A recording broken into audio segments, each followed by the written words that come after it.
մտել են մի տարածք, որը իրենցը չէ։ Այդ տարածքը դա քաղաքական տարածք է, այդ մարդիկ եթե ունեն քաղաքականությամբ զբաղվելու ցանկություն, առնվազն պիտի ունենան համարձակություն իրենց վեղարը եւ իրենց շուրջառը դնել մի կողմ,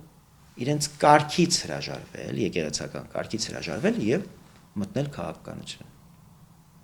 Եվ ես չպիտի իմ որպես քաղաքական գործիչ խոսքում եւ աշխատանքում եւ գործունեության մեջ որևէ կերպ կաշկանդված լինեմ, օրինակ հակադարձելու Միքայել Սրբազանին կամ Բագրատ Գալստանյանին, նրանով որ նրանք հոգեվորականներ են։ Կներեք, դուք մտել եք իմ տարածք։ Իմ տարածքում իմ կանոններն են։ Եթե դուք իմ տարածքում ուզում եք ինձ հետ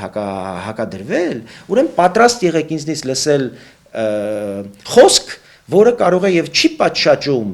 մեկին, ով հոգեվորական է եւ եկեղեցական։ Կամ հրաժարվեք ձեր վեղարներից, եկեք իրար հետ որպես քաղաքական սուբյեկտներ իրար հետ հարաբերվենք, կամ դուք անելիք չունեք այս տարածքում։